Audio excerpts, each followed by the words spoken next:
Fernando Pessoa was a stage upon which a host of characters acted out their lives.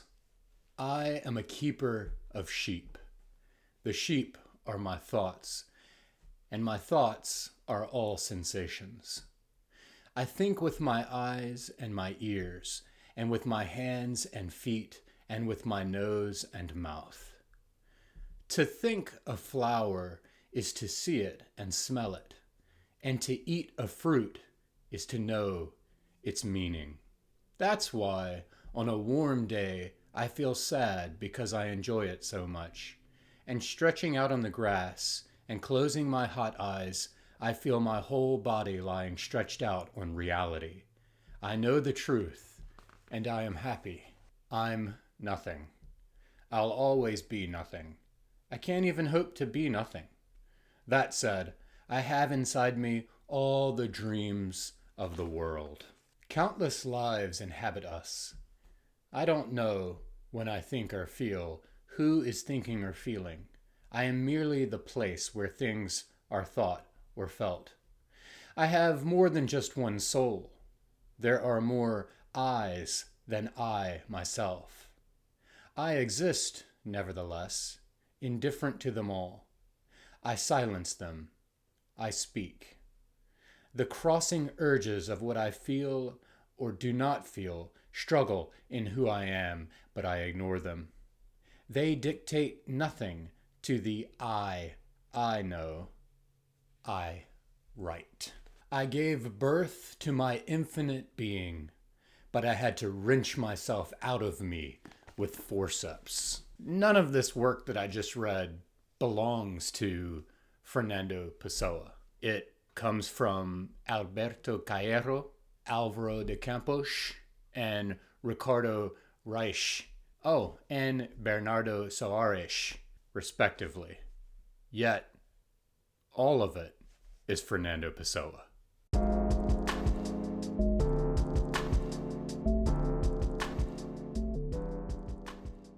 Hey everybody, thank you so much, as always, for watching Leaf by Leaf.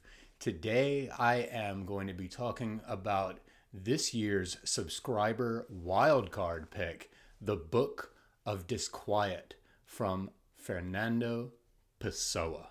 Fernando Pessoa has provided some of the most stimulating reading of my entire year, which is saying a lot when you look at what I've been reading this year. But it all kicked off in March when I had already picked the subscriber wildcard pick. I knew I was going to be doing the Book of Disquiet, and I was in a little used bookstore in Paris in the Latin Quarter called San Francisco Books. And right nestled in there in all of the stacks was a slim little volume of a selection of Pessoa's poems in a little hardcover. And I sat there and I read through it in the store, and then I read through it again on the flight home. And I just thought, yeah, this is a good primer. This is going to be the year of Pessoa for me. The one thing that I walked away from reading all of this Pessoa and being immersed in readings of his work and just thinking about if I could say one thing to kind of sum it all up, whether brilliant or not, I would say that it is pretty incredible that Pessoa, and I would say especially in the Book of Disquiet, constantly surprises me with his unexpected presentation of his view of the world, and to be able to still surprise people who have read, literature from Gilgamesh all the way through. That's quite a feat. Yet, Pessoa himself can't really be located or pinned down. In fact, it's said, and he himself even didn't refer to Bernardo Soares as one of his heteronyms, like the other three major ones that I read from just a minute ago. But I can't remember what he called him, something like a lopsided homonym or something like that. It was a distorted view of himself.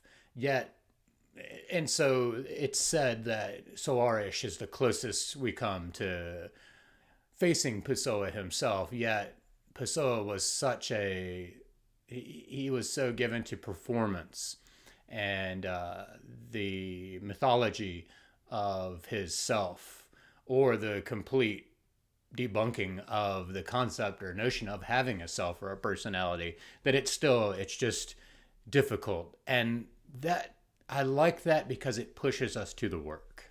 Yet we're constantly pulled back. We're in this Lagrangian space between two gravitational forces of these heteronyms and distorted homonyms, and then what we do know of Pessoa and his life. And there's this nice tension constantly going back and forth between the two.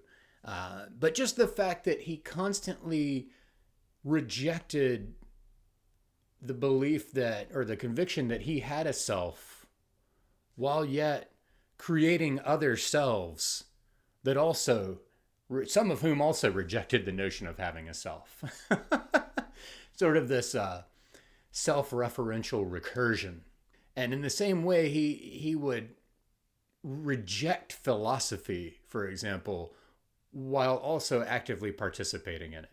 And so even though Pessoa himself is hard to pin down, he still has a very storied life, and is all the more interesting for the elusiveness. And luckily, Richard Zenith has given us a 1,000-page doorstopper of a biography. And so I had read maybe half of this when it first came out a few years back. But now this year I had the impetus to really engage with it. So I started back from the beginning. And it's a wonderfully written biography. I couldn't put it down, honestly. And so I'll just go through some of what I took away from it, just to give us some context of Pessoa and what Zenith, someone who's been very close to the archives and to the study of Pessoa. Just a broad strokes outline of his life.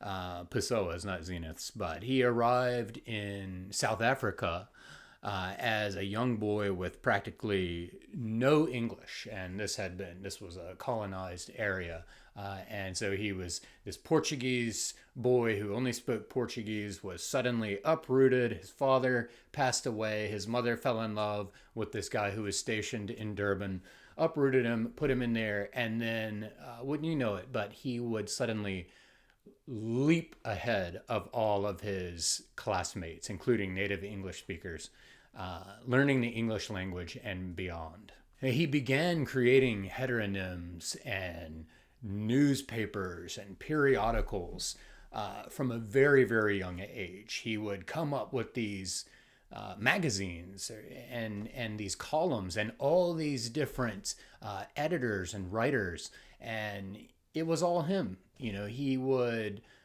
they would argue with each other, taking wildly different points of view, and some major heteronyms emerged very, very early in his life, forerunning what was to come. The accounts are all over the place, but it was over 100 heteronyms or other personalities all within his head, and he managed their complete biographies and their political views and philosophical stances. And I mean, it gets really, really crazy. This is way more than just coming up with pseudonyms or imaginary friends. This is something that could have been a curse, honestly. And somehow Pessoa, because of his disposition, was able to manage all of this mental traffic and transmute it into art that he handed down to us today.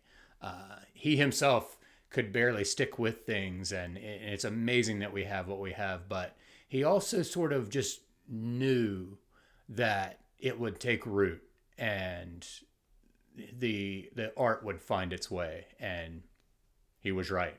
It has.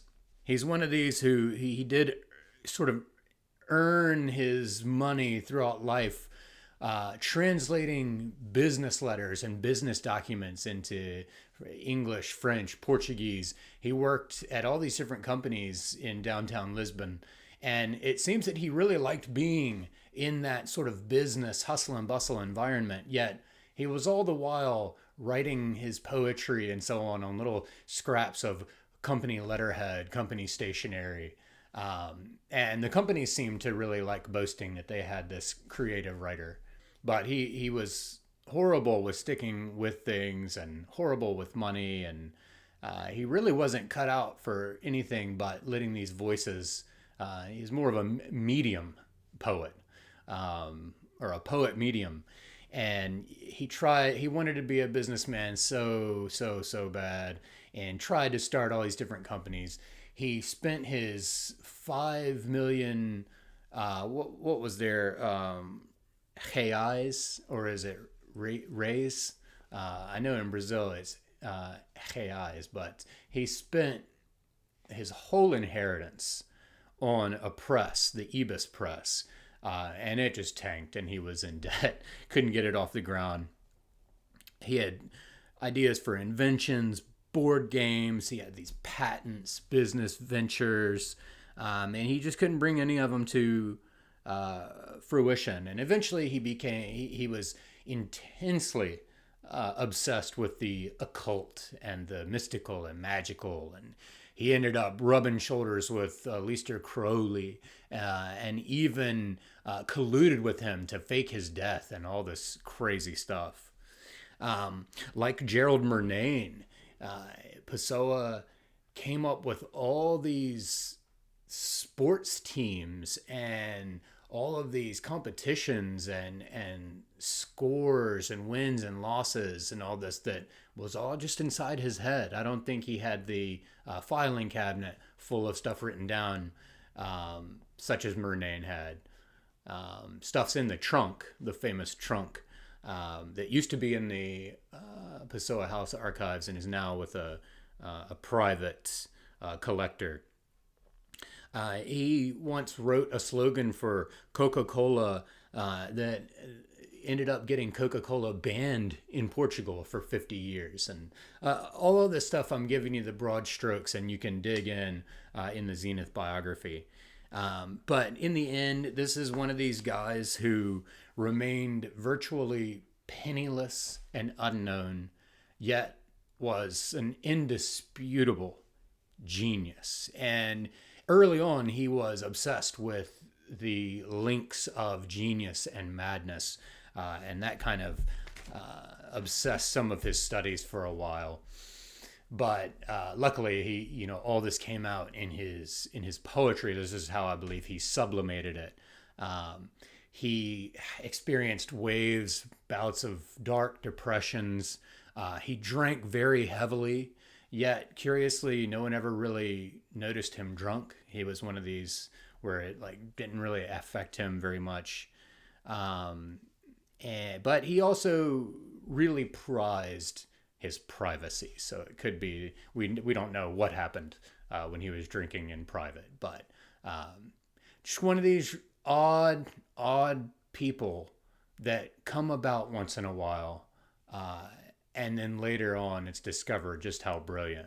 I don't want to sit here and read through all my highlights from the biography. So I took a note from Pessoa's book, and I just wrote out some of Zenith's, some Zenith excerpts on these cards that I'll just run through. I like how he says this, and I'd heard this before, but I didn't know if it was attributed necessarily to Zenith. But Portugal's 4 greatest poets from the 20th century were Fernando Pessoa. Walt Whitman was arguably the single greatest influence on Pessoa's poetry, and more generally on Pessoa the artist. Pessoa copulated with no man or woman, prayed to no god, and joined no political party. His life, no less than Shakespeare's, was an allegory. Since both parents were literary in their different ways, they did not find it strange that Fernando chose words as his favorite playthings. Pessoa became a heavy drinker, true, but alcohol for him was a kind of medicine or antidote, as well as a necessary stimulus for his writing. Pessoa's favorite games played throughout his life were word games, particularly the ones published in English language newspapers. Pessoa often got sick, and it took him longer than other people to recover from whatever flu or cold happened to be going around, kind of a Proust type. The most basic of mysteries that vexed the early philosophers, the existence of existence, haunted Pessoa for as long as he himself existed. He created an innovative system of shorthand, which he eventually dubbed aristography. No concept, idea, explanation, or linguistic designation of God could satisfy Pessoa. Why do I keep wanting to say Pessoa? There was always another beyond. I almost hit myself in the face. Pessoa's interest in the occult was connected to and would far outstrip his interest in the psychology of genius and madness. The real Pessoa was always someone else. Pessoa sighed at all the wreckage of ideas not acted on, of magazines never published, of articles that were but sketches or mere notes for articles. Correcting the proverb, better to be alone than in bad company, Pessoa said that for him, an absolute individualist, it was better to be alone, even when the company is good. Hostile to Catholicism, Pessoa subscribed to what he would later call the secret tradition of Christianity, and he styled himself a Gnostic Christian. Pessoa only knew for certain that he did not believe in nothing. His primary allegiance was to the Portuguese language, not the Portuguese nationality or any Portuguese colonial empire. And in fact, there towards the end, he vehemently opposed Salazar. Joyce and Pessoa had an unusual trait in common: brontophobia, that is, fear of storms. Anyone who sifts through the original manuscripts of Pessoa's poems will quickly realize how spontaneously they took shape, yes, but also how obsessively he revised what he wrote. But now let's move into the Book of Disquiet, starting with a mix here of Zenith in the biography, talking specifically about Book of Disquiet and some from his Penguin translation introduction. A micro chaos within the larger chaos of Pessoa's written universe. No other work interacted so intensely with the rest of his universe. No other writer ever achieved such a direct transference of self to paper. The Book of Disquiet is the world's strangest photograph, made out of words, the only material capable of capturing the recesses of the soul it exposes. The Book of Disquiet always remained, as if it were a condition for its existence, a work that was still remaining to happen or waiting to happen. The Book of Disquiet, again, remains a heap of beautiful fragments forever unstitched. Pessoa's archive contains poems and passages from the Book of Disquiet typed on stationery from, I cannot tell what I wrote here, Toscana and Company and many other firms. I guess I knew what it was when I wrote it. Now I've been away from it for a few weeks. Pessoa would later... this is why I should probably read from the books, not my own writing. My goodness. I have no clue. Would later something that Soares was not a true, claim? What on earth? I'm serious. Like, everything's legible but this one word. Pessoa would later, let's just say, claim that Soares was not a true heteronym, but a semi-heteronym. That's right, a semi-heteronym, not a different personality, but a mutilation of his own personality. That's what I was trying to say earlier.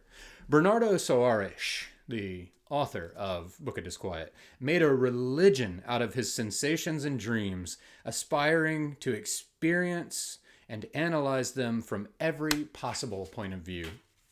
The Book of Disquiet unfinished and unfinishable, was left for posterity in such a scattered state that it took almost 50 years for the first posthumous edition to see the light of day in 1982. And I am told on very good, what's that phrase? Authority, that that's still the best one we have. But nonetheless, several people in the English translations and others have tried to assemble them the best they can. But it can't be assembled in anything like a true chronological order or truly what Pessoa wanted. Bernardo Soares, Pessoa confided, always appears when I'm sleepy or drowsy, such that my qualities of inhibition and logical reasoning are suspended. His prose is an endless reverie. There are a lot of ways that one could approach this book, and I will cut to the chase and say that, yeah, this is the apex of his output. Even though I was really taken by much of the poetry from across all the heteronyms, this is the apex. And I couldn't put this book down. It's such a treat. But the way that I sort of read it, I read it such that you can approach it along three main tracks or main lines of, I don't know, thematic collation. Come up with something that sounds witty. But there's a self-analysis that's just amazing. Like Soares is self-psychoanalyzing and putting it out here. It is wonderful. And the second track is just this kind of collection of aphorisms. And I love aphorisms. I love collections of aphorisms. So it's that too. And then the third track is these wonderful thoughts on art and literature. So what I'm going to do is I'm going to approach the book and give you some of my favorite excerpts along each of those three tracks, because I could sit here and talk about the book all day. It's such a treat to read, and there are no prerequisites required to enjoy this book. I would say if you're wondering about reading Pessoa, just jump in and start reading this. Don't worry about understanding the heteronyms or understanding his philosophy, whatever that could possibly mean, and so on and so on. So let's start with my blue tabs, which are where I found Soares doing his self-analysis. Right from the start.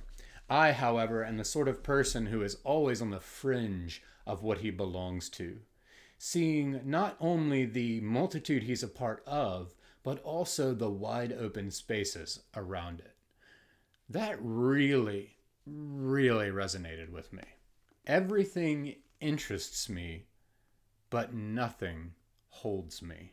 I make landscapes out of what I feel. I make holidays of my sensations. At one point he says, I'd woken up early and I took a long time getting ready to exist. So there is this humor in there. It can be a lot of fun to read while it's also depressing. I've never done anything but dream. This, and this alone, has been the meaning of my life. I've never aspired to be more than a dreamer. I paid no attention to those who spoke to me of living. I've always belonged to what isn't where I am and to what I could never be. I am still obsessed with creating a false world and will be until I die. I have a world of friends inside me with their own real, individual, imperfect lives. The intensity of my sensations has always been less than my intensity of the awareness of them. By thinking so much, I became echo and abyss. By delving within, I made myself into many. So you can really hear why we associate Soares so closely with Pessoa. Sometimes I muse about how wonderful it would be if I could string all my dreams together into one continuous life, a life consisting of entire days full of imaginary companions and created people, a false life which I could live and suffer and enjoy. But don't get the wrong idea. He tells us, I'm not a pessimist. I'm sad. I only went through a fourth of the book to give you those. So there's much, much more gold for you to dig up. That's the self-analysis. Let's look at some of the aphoristic writing. We are two abysses, a well staring at the sky. In recent times, souls contracted a sickness known as romanticism, which is Christianity without illusions or myths, stripped to its withered and diseased essence. The fundamental error of romanticism is to confuse what we need with what we desire. It's noble to be timid, illustrious to fail to act, sublime to be inept at living. Civilization consists in giving something a name that doesn't belong to it and then dreaming over the result. Metaphysics has always struck me as a prolonged form of latent insanity. If we knew the truth, we'd see it. Everything else is systems and approximations. The inscrutability of the universe is quite enough for us to think about. To want to actually understand it is to be less than human, since to be human is to realize it can't be understood. The only attitude worthy of a superior man is to persist in an activity he recognizes is useless, to observe a discipline he knows is sterile, and to apply certain norms of philosophical and metaphysical thought that he considers utterly inconsequential.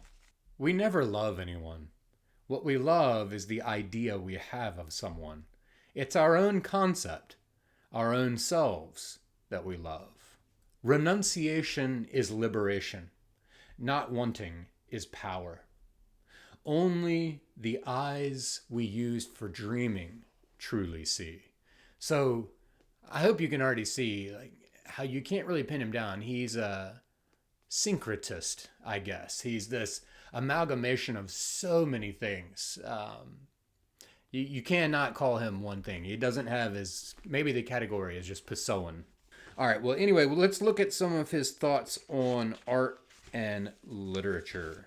Literature, which is art married to thought, and realization untainted by reality, seems to me the end towards which all human effort would have to strive, if it were truly human and not just a welling up of our animal self. This has been oft quoted. An adjective matters more to me than the real weeping of a human soul. Don't just think that he's on the literary map solely because he came up with these crazy heteronyms. This is real, raw, artistic talent. If you don't think he can lacerate just as much as the greatest of our poet lacerators, check out the Book of Disquiet. To write is to forget. Literature is the most agreeable way of ignoring life. Music soothes, the visual arts exhilarate, and the performing arts, such as acting and dance, entertain. Literature, however, retreats from life by turning it into a slumber. A novel is a story of what never was. A poem is the expression of ideas or feelings in a language no one uses. There are metaphors more real than the people who walk in the street. There are images tucked away in books that live more vividly than many men and women. So, yeah, this is the kind of stuff. I hope you're hearing just through this what I mean when I say he's always surprising me. I think that's the greatest joy of reading the Book of Disquiet, is that for someone who can feel like I've read it all, I've heard it all, Pessoa just comes in and thrusts me into these new ways of seeing life. And to be honest with you, I'm glad that I'm only really discovering the Book of Disquiet in my adulthood, firmly in my adulthood. This could have been a very, very dangerous book for me as a young man, as a young dreamer, in the same way that Walden has been a very dangerous book. So in the end, I'll just borrow from the Book of Disquiet itself and sum this up by saying what we get in this book is a glimpse of Pessoa daydreaming in prose. And when I read that about Soares saying that he knows how to daydream in prose, it made me think of one of my favorite pieces from Edgar Allan Poe, whom Pessoa admired. But it's called Eleonora, and it says, "Those who dream by day are cognizant of many things which escape those who only dream by night." So if you want to learn how to dream by day, maybe go get the Book of Disquiet or pick it up again.